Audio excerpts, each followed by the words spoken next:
Hey everybody, how are you? I am really excited to be coming to you today to talk about leadership, and particularly leadership behavior and traits. We really need to dive into why do leaders do what they do? Our text talks about this a lot. I'm gonna kind of supplement what the text is talking about, so that we can dive deeper into this idea of behavior and traits. And I want to pause here and underscore the real importance of these chapters. An enormous amount of time and research and evidence has been linked up to behaviors and traits, and we're gonna explore that today. But take this into context. There is no one perfect study. There is no one perfect research. So it's really important that as we move forward, that we're able to understand the context of the information that we're getting. With that in mind, let's move forward and really look at the leadership and leader distinction here. So some of you may be asking yourself, so what is this idea of leadership? Well, if we take our textbook's answer, we might suggest that leadership is the process of leading, of influencing, of getting something done, making distinctions that at the end of the day really do affect human beings. It's about getting other people to do things, but we still need to ask ourselves, so what is leadership, and who are leaders, and really, like, for you, what does this mean for you? What does this mean for you as a follower, and what does this mean for you as a leader? Well, there are really two ways to view this. There's this idea of who leaders are and what they do, and the second is to ask, well, what kind of leader do you want to be? These two questions, they oftentimes work in parallel. So we can learn from others what we want to learn to do, or what we don't want to do, or what we want to do more of or less of, and then apply that to the practice of leading, where, well, you are a leader, if you will. Often, though, what we can take away is behavior, what we see, but there's more to this, which is why we have to study traits and personality. Take into context for a minute the two pictures that we have here. There is someone who is definitely a leader. Condoleezza Rice is widely known to be an incredibly effective leader in her role within our government. And the second picture is of a small child looking in the mirror at their reflection. Well, I would suggest that we learn the role of leadership through reflection and through studying perhaps those that came before us, folks like Condoleezza Rice, and looking at their behaviors and their traits, and what we can take away from that. But don't miss the golden nugget here, which is learning leadership is about self-reflection. Well, so we have another question here which we need to look at, which is, what do leaders do, and why do they do those things? Well, our book kind of goes in depth and talks about this from the perspective of early theories. And we've talked about some of these, the great man theory, personality theories, and traits and skills theories, but let's dive into this a little bit more. So, the great man theory suggested that leaders and followers were fundamentally different from one another.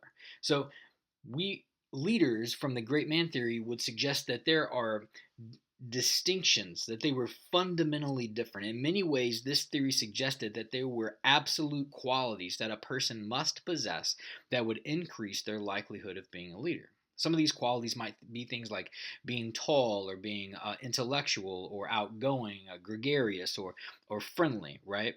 What we found, though, is the evidence would suggest that there's a moderate relationship to leaders, but having a certain set of traits does not guarantee that someone would become a leader. But we can understand why being tall, or being outgoing, or being friendly might influence a group of followers' willingness to follow somebody. But don't miss this, that specific traits are not a guarantee of someone to become a leader. Two areas that have dominated the research around this idea of great man theory are personality and trait theories. Personality often means two things: how we evaluate someone else and how we react to their overt behavior. For example, you might describe a friend or family member or a leader that you have known in the past, right?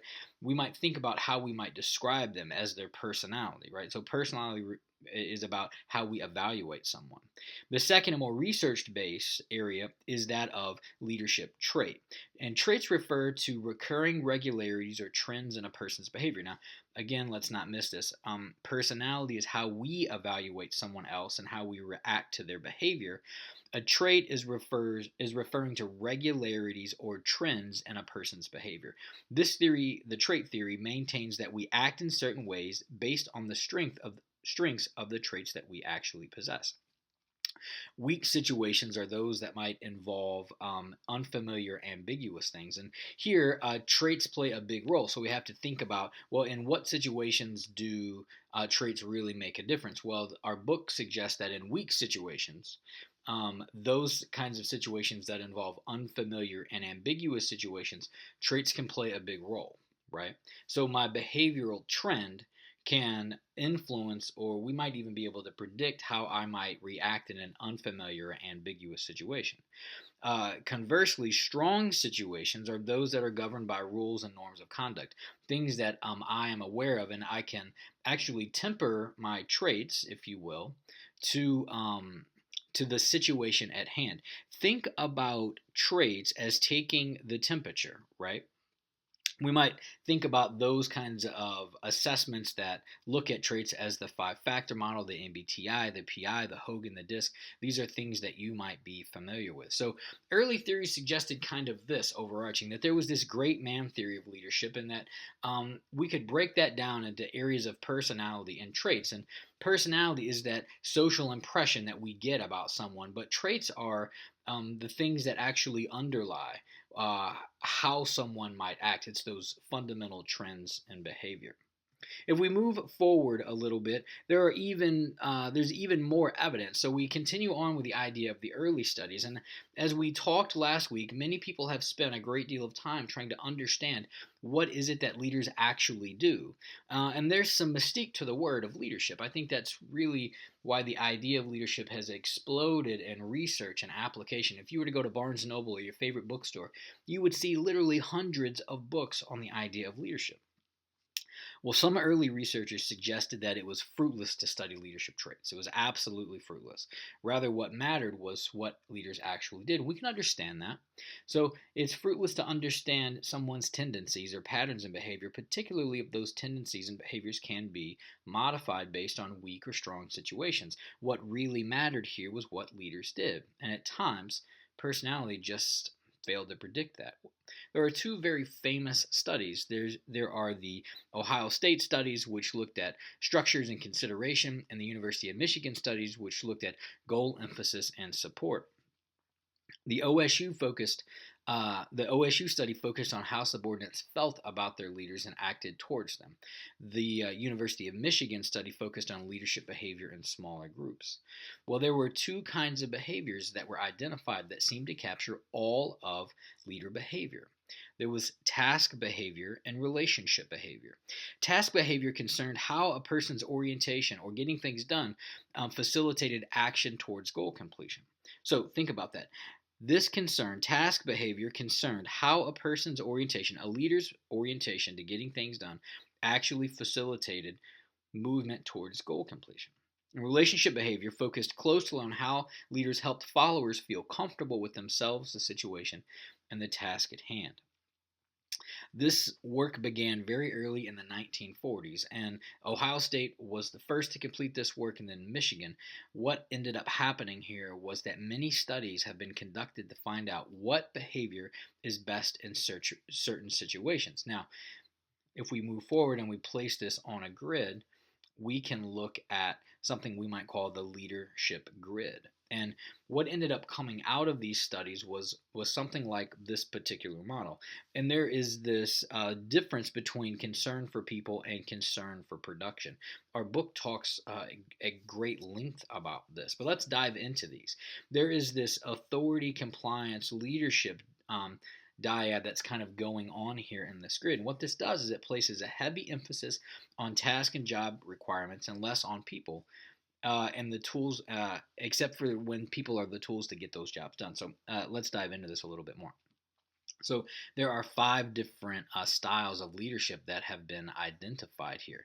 The first is that authority complex or compliance leadership. Now, this particular kind of leadership does place a heavy emphasis on task and less on a people relationship, and we can see where that is. It's high on concern for production and low on concern for people.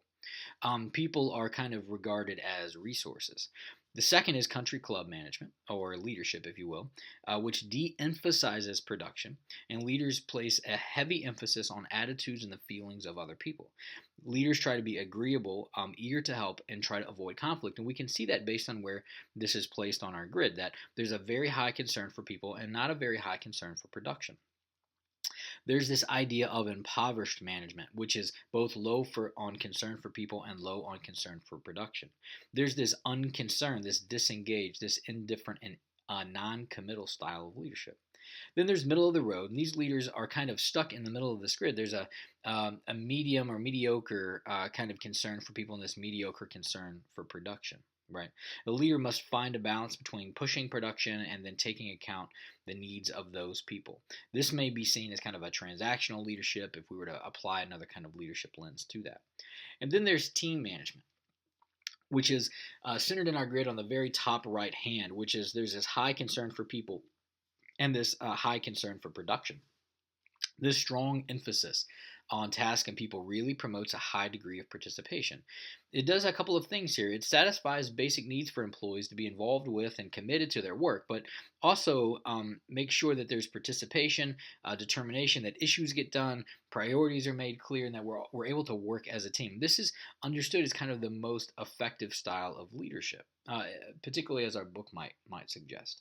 If we were to move on to slide number 7 here, we might ask ourselves, well, if we can understand traits and personalities and we can predict those things and we kind of know what's going on here, well, are leaders really human? Can we dissect them to the point to where they're robotic? And I think that's a really very important question for us to ask. And what are the building blocks of leadership? So what are the kinds of things that that we can influence and promote as a means to affect and influence leadership? Well, there's a model in our book that might suggest that some things are easier to change and other things are more difficult to change. Things like personality and traits, what we're focused on here today, are much more difficult to change because personality and traits are kind of embedded with who we are. They tend to be very difficult because people are hardwired. People tend to describe others using trait-like terms, but nonetheless, they're still hard to train or move or influence, particularly from an HR or HRD perspective. If we move forward, we might think about, well, what are the models and what are the things that we can kind of understand in terms of moving the needle on leadership? Well, we can use the 5-factor model, the Hogan personality inventory dimension, to kind of understand this. The challenge here is that traits don't actually predict, but they have a relation. It's important to know here that relation and causality are not the same thing. So while there might be a relationship to dimensions of personality or traits, those things do not actually predict behavior in the long run, right? There's no doubt, however, that many of you may have taken things like the PI or the Hogan or the 5-factor model. It's used in research in a lot of forms. It's a useful method for kind of profiling leaders. It appears to be universally accepted across cultures. They're good measures of leadership potential. The challenge is that it can be use a lot of assumptions to make inferences about typical behavior at work, and sometimes assumptions, well, they're not always as accurate as we might like to think. Nonetheless, it's very important for us to know that there are traits and behaviors of leadership, and that these things are often used to understand, develop, and move the idea of leadership forward. Now, think about this for a minute. Where might you be on this? Exactly. What are the traits and behaviors that you utilize? What are the things that are inherent within your own personality? What are the things that, for those that work with other people, what are the traits and personalities that you see in others? These are important questions for us to ask and to consider, not only from a leader and leadership perspective, but from a perspective of how do we develop leaders as HRD professionals? What are the things that we can affect and influence? Things to consider.